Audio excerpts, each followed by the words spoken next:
지난 한 주간 너무나 무더운 일기 속에서 지치고 힘든 여러분의 삶이 얼마나 고단했을까 미루어 짐작이 됩니다. 그런 삶을 살아오신 여러분들에게 하나님의 시원한 은혜가 가득하기를 축복합니다. 너무 더우시죠? 너무 힘드시죠? 아마 밤에 잠을 잘 수 없을 정도로 너무 더운 이 시기도 아마 이 또한 지나갈 거라고 저는 믿습니다. 오늘 말씀의 제목은 하나님의 형상으로라고 하는 제목이에요. 우리가 너무나 잘 알고 있는 어기이기도 합니다. 하나님의 형상.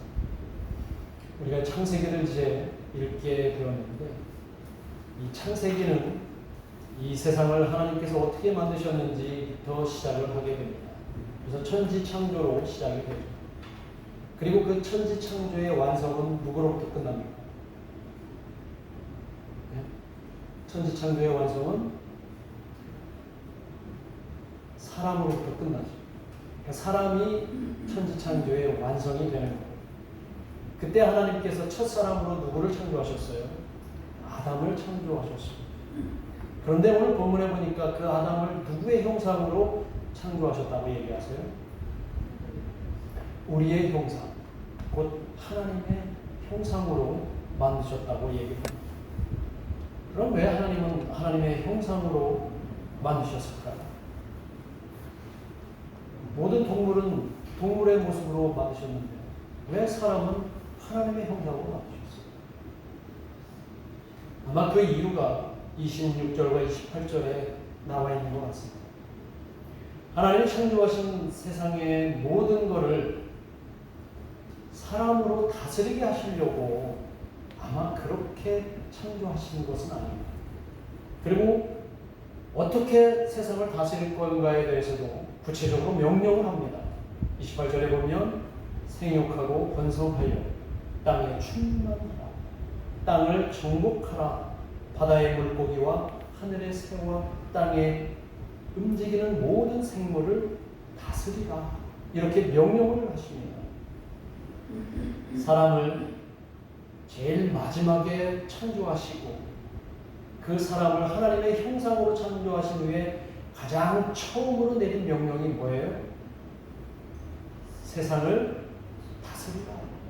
이 말씀이 사람에게 주신 첫 명령이라는 거예요. 하나님의 형상으로 창조된 사람의 첫 활동 목적이 바로 세상을 다스립니다.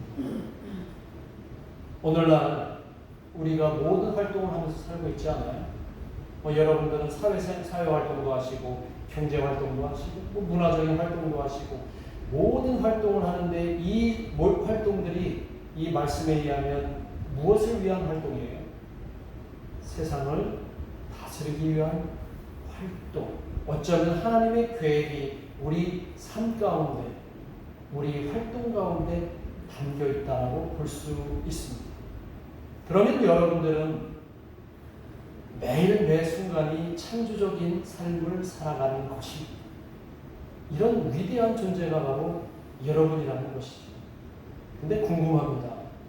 하나님이 직접 이 세상을 만드시고 이 세상을 다스리시면 되는데 왜 굳이 사람을 통해 다스리게 하시는가요?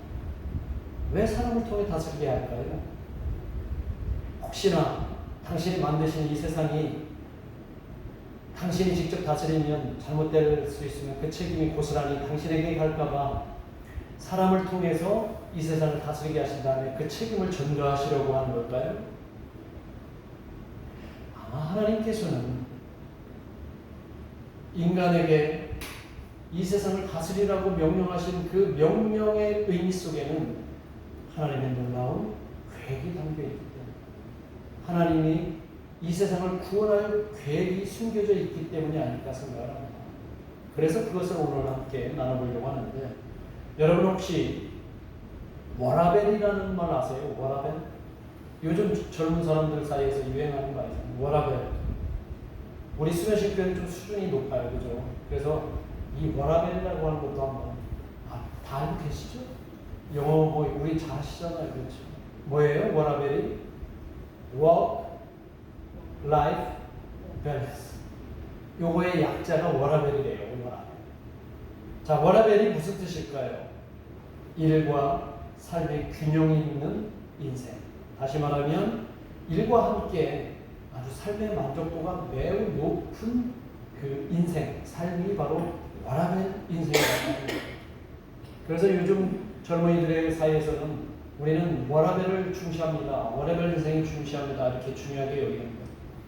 우리 수매신교회 여러분들도 다들 워라벨 인생이 되고 계시죠? 일도 즐겁고 삶도 즐거우시죠? 근데 안타깝지만 우리의 현실은 좀 반대인 것 같습니다. 가능하면 일에서 멀어지려고 하고, 가능하면 이 피곤하고 지치게 만드는 이 일을 피하려고 애쓰는 것 같습니다. 그런데 돈은 많이 벌고 싶죠. 하지만 힘들고 고된 일은 피하고 싶은 것이 오늘날 우리의 현실이 아닌가 생각합니다. 일하면서 삶도 즐거운 인생을 우리가 모두 꿈꾸지만 사실은 혹시 그런 거는 천국에서나 가능할까라고 생각될 정도로 우리의 현실은 전혀 그렇지 않다는 거예요. 그런데 오늘 놀랍게도 1장에서 보면, 창세기 1장에서 보면 바로 그런 워라벨의 세상을 하나님께서 최초의 인간에게 허락해 주셨음을 우리가 확인할 수가 있습니다. 하나님은 아담과 하와에게 그 워라벨의 세상을 꾸며주셨는데 바로 28절이에요. 28절 한번 같이 읽어봅니다. 같이 읽어봅니다. 시작. 하나님이 그들에게 복을 주시며 하나님이 그들에게 이르시되 생육하고 번성하여 땅에 충만하라. 땅을 정복하라. 바다의 물고기와 하늘의 새와 땅에 움직이는 모든 생물을 다스리라 하시니라. 하나님이 명령하시면서 그 명령 전에 무엇을 또한 함께 주셨다고 해요? 복을 주셨다고. 그러니까 인간에게 뭔가 이렇게 하라라고 얘기하시면서 복도 함께 주셨다고. 그러면 그 첫사람인 아담과 하와는 그 명령을 따르면서 복도 누리니까 행복할까요? 안 행복할까요? 어마어마하게 행복하겠죠. 그들이 바로 워라벨 인생이 아닐까요? 그들이 하나님의 명령을 지키는 일이 바로 그들의 일입니다. 그들의 삶의 목적이 되는 겁니다. 하나님의 명령을 지키는 일이 바로 그들의 일이 되었고 그 명령을 지키면 그들에게 행복이 따라오는 것이 바로 그 첫사람 아담과 하와의 삶이었다고. 그러니 당연히 1장에 보면 그들은 워라벨이죠. 요즘으로 말하면 워라벨이죠. 일과 삶이 그들에게 구분되지 않았던 거예요. 그냥 하나님이 주신 세상을 그들은 마음껏 누리면 되는 거였습니다. 그러나 지금은 우리는 그렇습니까? 그렇지 않습니다. 우리가 아담의 후예라고 생각한다면 우리도 그래야 될지인데 우리는 지금 그런 워라벨의 세상을 살고 있어요? 살지 못하고 있습니다. 살지 못하고 있는 거 아닙니다. 세상은 일과 삶을 그냥 똑같은 의미로 놔두지 않습니다. 일과 삶을 철저하게 분리하고 이해관계로만 그 얽혀서 일과 삶을 그렇게 흘러가게 만들고 있습니다. 아담 때는 가능했는데 왜 지금은 불가능할까요? 아담 때는 그런 세상이 됐는데 왜 지금 세상은 왜 불가능할까요? 왜 그렇다고 생각을 하십니까? 뭔가 그때의 인간과 지금의 인간이 다르기 때문인 거 아니겠어요? 그 이유가 성경에 나와 있습니다. 자, 하나님께서는 사람을 누구의 형상으로 창조하셨다고 얘기했어요? 하나님의 형상으로 창조했다고 했어요. 그런데 하나님의 형상이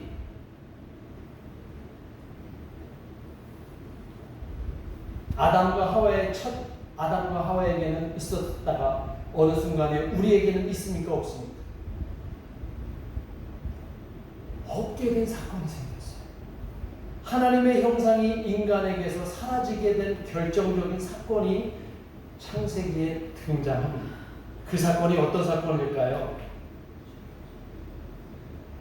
에덴 동산에서 아담과 하와가 하나님이 하지 말라고 명령하신 그 선악과를 따먹은 선악과 사건이 벌어지죠. 절대 따먹지 말라는 하나님의 명령을 지키는 것이 사람의 일이었는데 그 명령을 무시한 사건, 최초로 하나님의 명령을 무시한 사건이 바로 선악과 사건이죠. 결국 하나님의 뜻이 아닌 누구의 뜻을 따른 거예요? 자신의 뜻을 따른 거예요. 하나님의 명령은 자신들의 일이었는데 하나님의 일이 아니라 누구의 일을 한 거예요? 인간의 일, 사람의 일을 했기 때문에 창세기에서는 바로 하나님의 형상이 그 일로 인해서, 그 사건으로 인해서 사라지게 되었다라고 얘기를 합니다. 이것은 많은 사람들이, 신학자들이 얘기하고 있어요. 하나님의 뜻이 아닌 자신들의 뜻대로 한 사건이기 때문에 인간이 신으로부터 독립하려고 하는 최초의 사건입니다. 거기에서부터 인간에게는 이제 힘든 여정이 시작되었던 거죠. 하나님의 형상을 지닌 그들의 일이 바로 하나님의 명령을 따르는 것이었는데 그 명령을 무시한 그들에게 이제 하나님의 형상은 의미가 없는 것이 되어버렸던 것입니다. 하나님의 형상을 다른 말로 말하면 뭐예요? 하나님의 모습이죠. 하나님의 이미지입니다. 하나님께서는 왜 이 이미지를 굳이, 왜 하나님의 형상을 사람들에게 주셨을까요? 여러분이 무언가를 창작하거나 새롭게 만들 때 여러분의 마음이 그 창작물, 만들어진 거에 남아있기를 원합니까? 아니면 자기 손을 완전히 떠나기를 원합니까? 남아있기를 원하죠. 최고의 화가가 막 그림을 그리고 있다가 맨 마지막에 뭔가 남기죠. 뭐를 남깁니까? 우리 그림을 잘 그리시는 안고사님, 뭐를 남기죠? 자기의 사인을 남기죠. 왜 사인을 남기겠어요? 이거 내가 그린 거야. 나의 흔적이 이 그림에 남겨져 있기를 바라는 거예요. 그렇다면 인간을, 하나님이, 신이 인간을 만드실 때 하나님의 형상으로 만들었다는 이야기는 사람에게 하나님의 흔적이 남겨져 있기를 바라십니다. 하나님이 그를 통해서 뭔가 영향력을 끼치시거나 흔적을 남겨놓으시기 위해서 그렇게 하나님의 형상으로 자신의 이미지를 사람에게 심어주신 것은 아닐까. 사람을 통해 하나님은 늘 드러나시기를 원하셨던 거예요. 그런데 그것을 망쳐버린 게 어떤 사건 때문이에요? 선악과 사건 때문에 그렇다고 창세기가 이야기하고 있습니다. 선악과 사건은 하나님의 그 이미지를 드러내지 못하도록 인간 스스로 만들어버리고 타락한 사건이라는 거예요.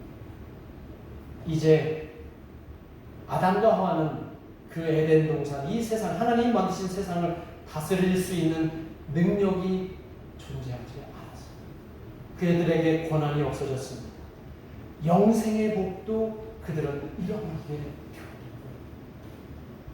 하나님의 형상을 상실한 존재는 세상을 다스릴 수도 없고 또 구원받을 수도 없다는 것을 알려주는 거예요.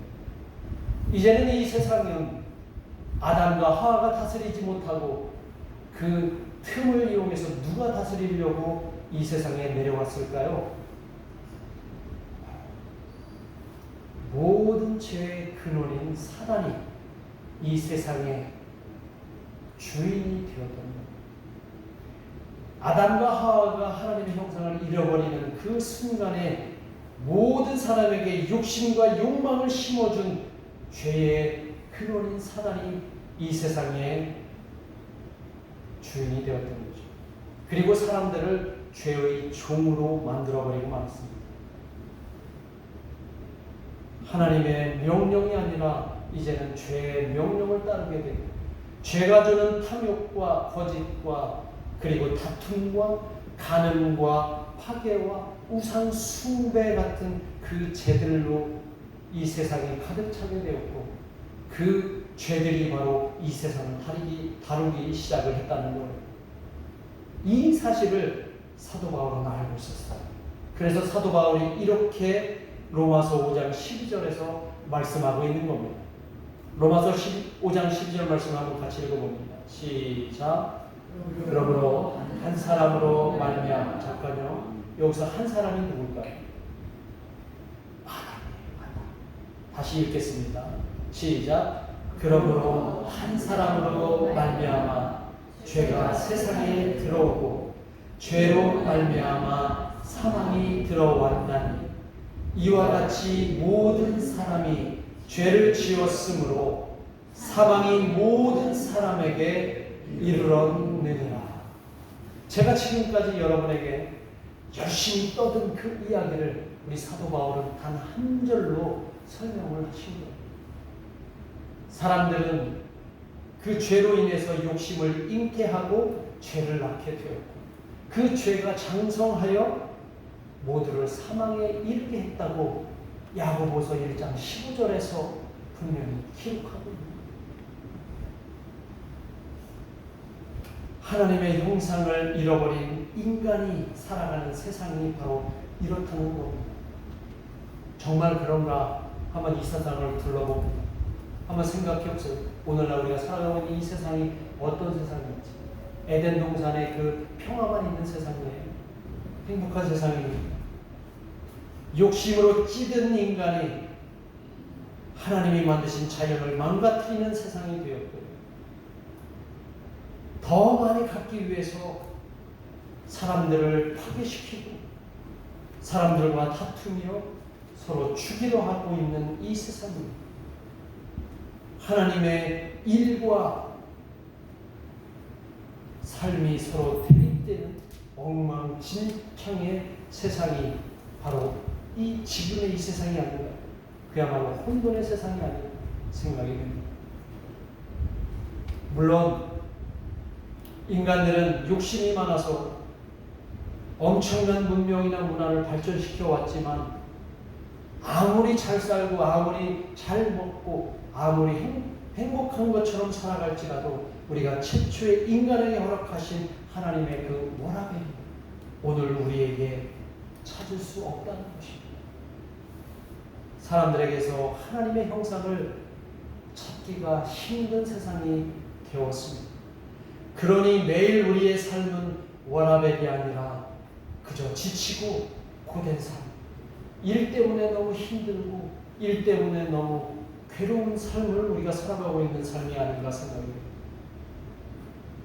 요즘 특히 사람들 이렇게 얼굴을 지나다니면서 보면 굉장히 찡그려져 있는 얼굴, 또 굉장히 불만이 가득한 얼굴들이 많이 보이게 돼요. 물론 날씨 탓도 있겠지만 아마 삶에 찌들어서 뭔가 잔뜩 화가 난 얼굴들 같기도 하고 제가 괜히 말만 걸면 막 큰일 날 것 같은 그런 표정들이 우리 주변에 너무나 많아요. 다행스러운 것은 오늘 여러분이 교회 올 때 표정들은 그와 많이 달라서 얼마나 다행인지 몰라요. 그러나 밖에 나가면 굉장히 얼굴 표정도 어둡고 힘든 삶이었습니다. 제가 지난 주간에 휴가를 아내하고 다녀왔는데 휴가니까 어디 맛집도 가봐야 되잖아요. 그래서 집사람하고 맛집에 갔어요. 맛집에 가서 자리에 앉고서 음식을 시키는 그 과정 속에서 야, 여기 맛집 맞구나 확신이 들었어요. 그 직원이 얼마나 불친절하고 퉁명스럽고 왜 왔는지 막 우리한테 오히려 안 오면 좋을 걸 이런 표정으로 불만 섞인 표정을 지으면서 야 역시 맛집이 맞구나. 요즘 맛집의 요건 첫 번째가 뭔지 알아요? 딱 들어갔는데 되게 불친절하면 이 집이 맛집이 아니고 이 정도로 오늘날 우리가 그렇게 힘든 삶을 살아가고 있는 거예요. 그분이라고 그냥 얼굴 찡그리고 싶어서 찡그리겠어요? 그 수많은 사람들이 몰려오니까 일이 얼마나 힘들겠어요? 손님들이 뭐 다 좋은 사람만 오는 것도 아니잖아요.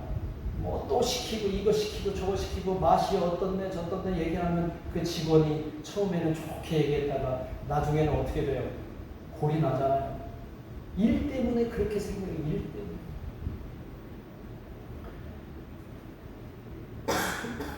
오늘날 우리는 이런 시대를 살아가고 있어요. 물론 이런 세상에 이런 세상에 어떤 행복을 설파하는 훌륭한 분들도 있습니다. 또한 귀한 가르침으로 또 특별한 조언으로 여러분 이렇게 살면 보람 있는 삶이 될 것이고 이렇게 살면 행복한 삶이 될 것입니다 라고 우리의 삶을 안내해 주는 분들도 많이 있습니다. 그분들의 말을 들으면 일과 삶 모두 행복하게 잡을 수 있을 것 같기는 해요. 그런데 실제로 우리의 삶은 그렇지 않습니다. 우리의 삶은 조금만 이 세상 속에 살다 보면 마음이 공허해지고 우리의 삶이 얼마나 고단한지 계속 이렇게 반복될 뿐이라고 스트레스와 피로감만 가득한 이 삶을 살아가고 있는 거예요. 그래서 이런 삶을 우리가 그대로 어쩔 수 없이 숙명적으로 받아들여서 살아가야 되느냐?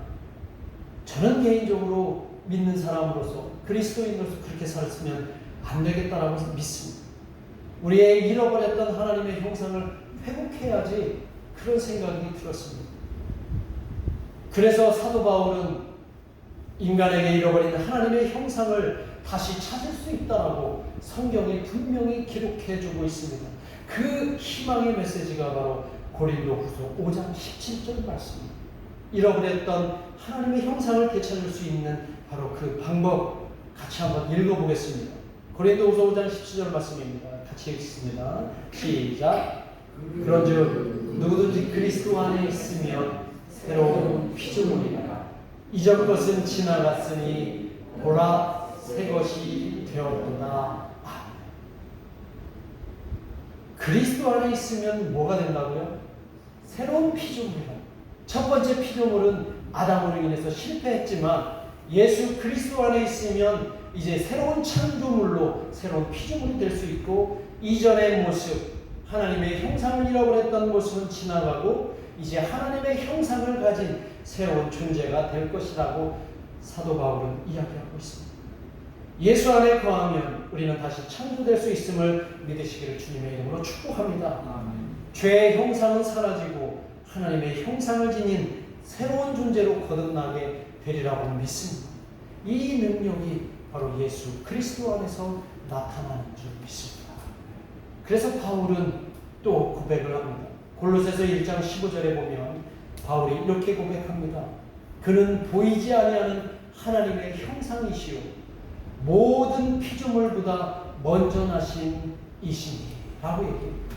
예수 그리스도를 이 땅에 다시 보내신 참 사람이신 예수 그리스도를 하나님의 형상이라고 고백하고 있는 그 하나님의 형상이신 예수 그리스도 안에 우리가 머물게 되면 우리는 이제 하나님의 형상, 잃어버린 하나님의 형상을 회복할 수 있게 되는 것입니다. 하나님의 형상을 잃어버린 저와 여러분을 위해 예수께서 오셨음을 믿으시기를 바랍니다. 그리고 그분을 온전히 믿게 될 때 하나님의 형상이 다시 내 안에 나타날 수 있습니다. 그렇게 되면 우리는 이 세상에 지배당하지 않고 오히려 선한 능력으로 이 세상을 지배할 수가 있고 다스릴 수가 있게 되는 것입니다. 그 능력이 하나님의 형상에서 나오는 것이 바로 진정한 우리의 신앙의 워라밸이고요. 어떻게 사는 데 가능하냐? 자연을 함부로 망가뜨리지 않으면 됩니다. 이 환경을 망가뜨리지 않으면 됩니다. 그리고 자연과 화목하게 지낼 수 있도록 우리는 노력해야 합니다. 그리고 사람들과 함께 사람들을 경쟁 상대로 보지 말고 욕망과 욕심의 대상으로 보지 않고 서로 존중하고 서로 사랑하는 존재로 사람을 대할 때 우리의 하나님의 형상이 회복되는 줄 믿습니다. 그것을 예수님께서 공생의 기간에 보여주셨던 그 삶을 이제 하나님의 형상을 다시 회복한 우리가 그렇게 살게 되면 이 세상에 끌려가지 않고 죄의 종이 되지 않고 세상을 온전히 다스리며 살아갈 수 있는 저와 여러분이 되는 줄 믿습니다. 사랑하는 우리 수면신 가족 여러분, 여러분 스스로 하나님의 형상을 이제 마음속에 지녔다고 믿으시기를 바랍니다. 그리고 매일 만나는 이 세상을 선한 능력으로 열심히 잘 다스리시기를 주님의 이름으로 축복합니다. 그리고 진정한 행복을 누리시고 날마다 창조적인 삶으로 살아가시기를 주님의 이름으로 축복합니다. 기도하겠습니다. 이 시간 함께 하나님의 형상을 우리 마음 가운데 다시 회복하기를 원하여 시간 합심해서 함께 기도하겠습니다. 하나님 아버지, 오늘 우리에게 하나님의 형상, 잃어버린